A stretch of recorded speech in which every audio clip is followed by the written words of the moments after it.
اعوذ باللہ من الشیطان الرجیم بسم اللہ الرحمن الرحیم ما عندکم ینفد وما عند اللہ باق وَلَنَجْزِيَنَّ الَّذِينَ صَبَرُوا أَجْرَهُمْ بِأَحْسَنِ مَا كَانُوا يَعْمَلُونَ صدق اللہ العظیم۔ اس آیت کریمہ کے اندر اللہ تعالیٰ نے ایک فنا اور ایک بقا، دو چیزوں کا ذکر کیا۔ اگر انسان کوئی کام شروع کرے اور اس کام کے آغاز میں اس آیت کریمہ کا عمل کر لے، اللہ اس کام کو عافیت کے ساتھ تکمیل تک پہنچا دیتے ہیں۔ اگر کوئی بچہ پیدا ہو خاص طور پہ،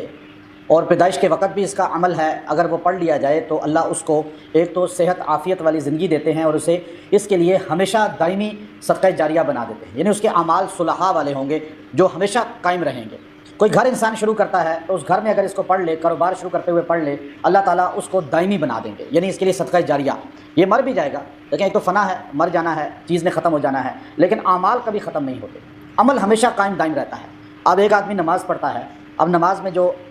تلاوت کرتا ہے، بندہ تو ختم ہو جاتا ہے، یہ تلاوت کبھی ختم نہیں ہوتی۔ یہ آواز سائنس آج کہہ رہی ہے کہ فضا کے اندر یہ آوازیں جتنی ہیں آپ بولتے ہیں، یہ ہوا میں اڑتی رہتی ہیں، کہکشاؤں میں، پوری کائنات میں گھومتی ہیں، یہاں تک کہ ان کو کیچ کیا جا سکتا ہے۔ بلکہ آج دنیا کفر جو ہے، بڑے بڑے سائنسدان جو ہے، وہ عیسیٰ علیہ الصلوۃ والسلام کی آواز کو تلاش کر رہے ہیں کائنات کے اندر، کہ عیسیٰ علیہ السلام نے جو خطاب پہاڑ پہ بیٹھ کر کیا تھا اپنے حواریین کو، تو ان آواز کو ہم کیچ کریں۔ اتنی آوازیں ہیں، اب جیسے وہ نیٹ پر آپ دیکھتے ہیں تو اس طرح آپ کس طرح کسی آڈیو کو صاف کرتے ہیں تو بیچ میں آوازیں ہوتی ہیں، اس طرح سائنس آج جو ہے اس کائنات کے اندر سے عیسیٰ علیہ السلام کی آواز کو تلاش کر رہی ہے، اور سائنس یقین کر رہی ہے۔ ہم تو مسلمان ہیں، ہمارا تو عقیدہ ہے، ہمارے نبی نے فرما دی جو بات، لیکن سائنس کہہ رہی ہے کہ آپ جو بولتے ہیں یہ دنیا میں ختم نہیں ہوتا۔ یہ کلام جو آپ کے منہ سے نکلتا ہے، گالیاں نکلتی ہیں، اچھی بات نکلتی ہے، کچھ بھی نکلے، یہ ہوا میں رہتا ہے، گردش کرتا رہتا ہے۔ تو اللہ رب العزت جو ہے اس کو باقی رکھتے ہیں، بندہ ختم ہو جاتا ہے، بندے کو فنا ہے، اللہ کو بقا ہے، اور اللہ کے کلام کو بقا ہے۔ اور جو اللہ کا یہ کلام ہے، جو قرآن ہے، یہ بھی بقا ہے، باقی رہنے والا ہے۔ اللہ نے یہاں جو جملہ بولا، پیچھے جھوٹی قسم کھانا، رشوت لینا، دھوکہ دینا، لوگوں کو دین سے گمراہ کرنا، ان چیزوں کا ذکر تھا، اور بڑی اللہ رب العزت نے صاف الفاظ میں کہا تھا وَلَا تَشْتَرُوا بِعَهْدِ اللَّهِ، اللہ کے وعدوں کو بیچو نہیں، چھوٹے چھوٹے پیسے لے کر اپنے وعدہ خلافیاں نہ کرو، قسمیں نہ توڑو۔ اس کے بعد اللہ رب العزت نے مال کی وجہ سے چونکہ انسان یہ کرتا ہے، اللہ نے یہاں دو جملوں میں پوری کائنات کو سمو دیا۔ اللہ نے ایک لفظ کہا بس، ما عندکم ینفد وما عند اللہ باق۔ ما عندکم جو تمہارے پاس ہے نا، ینفد وہ ختم ہونے والا ہے، اس کو فنا ہے، ختم ہے وہ۔ وما عند اللہ اور جو تمہارے رب کے پاس ہے، باق وہ باقی رہے گا، وہ باقی رہے گا جو اللہ کے پاس ہے، اللہ کے پاس جو کچھ ہے۔ اچھا یہاں حضرت جو ہے اللہ رب العزت نے ایک بات خاص طور پہ کہی کہ تمہارے پاس گھر ہے وہ ختم ہو جائے گا،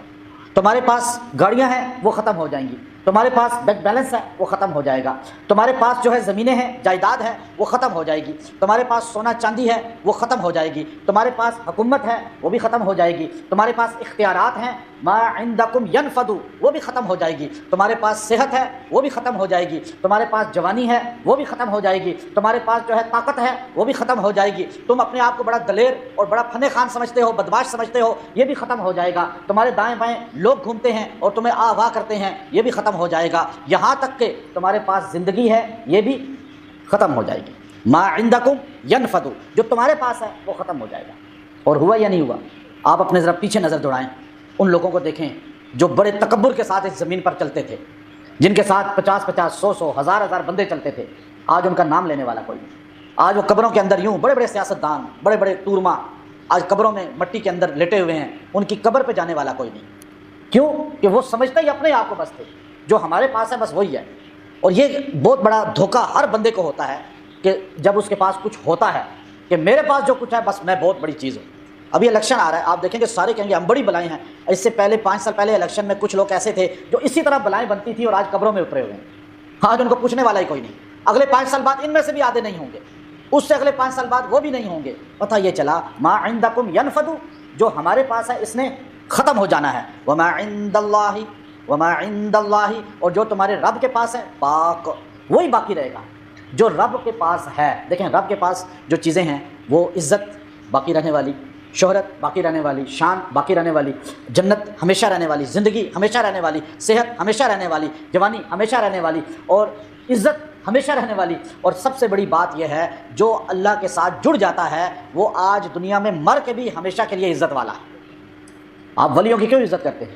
اولیاء سے ہماری کیا رشتہ داری ہے؟ ہمیں کیا پتہ، پیر میرے علی شاہ صاحب کا نام سنا ہم نے، خالی معین الدین چشتی اجمیری رحمۃ اللہ علیہ کا نام سنا، امام بخاری کا نام سنا، مولانا اشرف علی تھانوی رحمۃ اللہ علیہ کا نام سنا۔ ہمیں ان سے محبت کیوں ہے؟ صحابہ سے محبت کیوں ہے؟ اہل بیت سے محبت کیوں ہے؟ کہ وہ اللہ کے پاس جو چیز تھی اس کے ساتھ جڑ گئے، وہ بھی باقی ہو گئے عزت والے، اور جو اللہ کے ساتھ جڑ جاتا ہے وہ مر کے بھی عزت والا ہے، وہ فانی نہیں ہے۔ جو دنیا میں اپنے اتراتا ہے وہ مر کے ختم، قصہ ہی ختم۔ وہ ایک بندہ تھا یوں مکہ لہرا کے کہتا تھا میں تمہیں ماروں گا، اور وردی کے اندر ایسے مکہ لہراتا تھا۔ آج کدھر ہے وہ؟ آج کوئی اس کا نام لینے والا نہیں ہے۔ وہ بڑا روب تھا اس کا، لیکن پتہ چلا بڑے فیصلہ اس کے پاس ہو جاتا ہے سب۔ اب یہاں آگے اللہ نے آخری جملہ کہا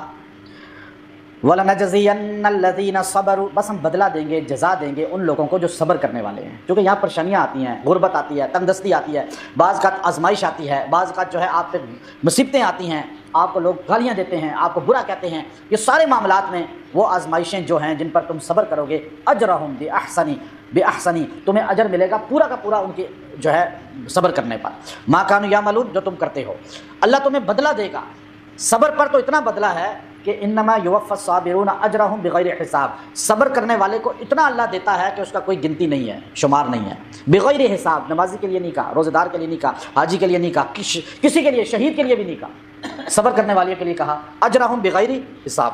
جس کی کوئی گنتی ہی نہیں ہے، کوئی اکاؤنٹ ہی نہیں کر سکتا۔ تو اب یہاں یہ جو اللہ نے کہا ہے نا، اب آپ چاہتے ہیں کہ آپ کا بچہ جو ہے پیدا ہو، آپ اس کی خبر سنیں، یا وہ گھر آ جائے، یا آپ کے سامنے آئے، آپ اسے ہاتھ میں پکڑ لیں، یا بستر پہ لیٹا ہو، آپ یا غائب ہیں تو دور سے پڑھ کے آپ اس کو 11 بار پڑھ کے اس آیت کو، یہ 96 آیت ہے سورہ نحل کی، خالی اتنا جملہ ما عندکم ینفد وما عند اللہ باق، بس اتنا، قاف کو موٹا پڑھنا ہے، ڈنڈی والا نہیں پڑھنا، یہ باق قاف ہے موٹا، قل هو اللہ والا۔ اب آپ نے کہنا ما عندکم ینفد وما عند اللہ باق، بس جب آپ یہ پڑھیں گے نا تو 11 بار پڑھ کے بچے پہ پھونک دیں اور دعا کریں یا اللہ اس کو میرے لیے ہمیشہ صدقہ جاریہ بنا دیں۔ وہ بچہ پرہیزگار، متقی اور آپ کا فرما بردار اور اللہ کا فرما بردار ہوگا۔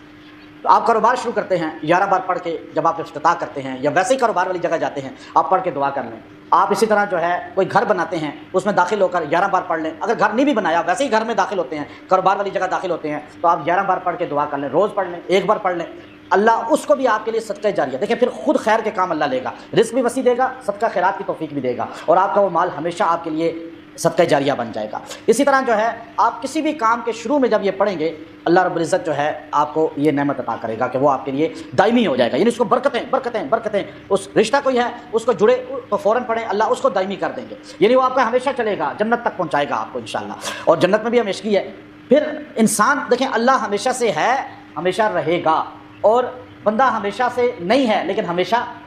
اب یہ جو ماں ہے نا، ماں، میں نے جو آپ کو اتنی تشریح کی، آپ کے لیے اس آیت میں کہاں لکھا ہوا ہے؟ حضرت مولانا اصغر حسین رحمۃ اللہ علیہ جو دارالعلوم دیوبند کے بہت بڑے استاذ الحدیث تھے اور ماہر تھے، بہت بڑی شخصیت ہیں، اور مفتی شفیع صاحب رحمۃ اللہ علیہ کے بھی استاد تھے وہ، تو وہ فرماتے تھے ماں جو ہے یہ عموم کا ہے لغت کے لحاظ سے، خصوصیت نہیں ہے کوئی، یہ ما عندکم ینفد، اور تمہارے پاس جو کچھ ہے، اس میں جو کچھ ہے، آپ ریل گاڑی، ہوائی جہاز، آپ اس کے پاس پریشانیاں، آپ روٹی، آپ کپڑا، آپ کوئی خاص چیز کا تعین نہیں کر سکتے، ماں یہاں جو ہے عموم کے لیے ہے، آپ اس میں کوئی چیز بھی داخل کر سکتے ہیں، وہ ختم ہونے والی ہے، اور جو اللہ کے پاس ہے وہ اب یہی چیزیں ساری اللہ کے پاس محفوظ ہو جائیں، اس کے لیے میں نے آپ کو عمل دیا اسی آیت سے نکال کر کہ اللہ، اب جس آدمی کے دل میں دنیا کی بہت محبت ہو نا، لالچ ہو، حرص ہو، اس کو یہ پانی پہ دم کر کے 11 بار پلایا جائے اور چند دن پلا لیں، اللہ اس کے دل سے مال کی حوث، لالچ، حرص نکال دے گا۔ اور کوئی آدمی یہ چاہے کہ میرا آخرت کی طرف ذہن جائے اور دنیا سے میرا جو ہے لالچ ختم ہو جائے، تو اس وقت وہ آدمی بھی روزانہ 70 بار اس جملے کو پڑھے اور پڑھ کے دعا کرے، پانی پہ دم کر کے پیے، 6-7 دن میں اللہ تعالیٰ اس کو بے رغبتی دے دیں گے، یعنی لالچ ختم ہو جائے گی۔ یہ ایسی آیت ہے آپ چلتے پھرتے پڑھا کریں، ما عندکم ینفد وما عند اللہ باق، جو تمہارے پاس ہے وہ ختم ہو جائے گا، جو اللہ کے پاس ہے وہ ہمیشہ رہے گا۔ وآخر دعوانا ان الحمد للہ رب العالمین۔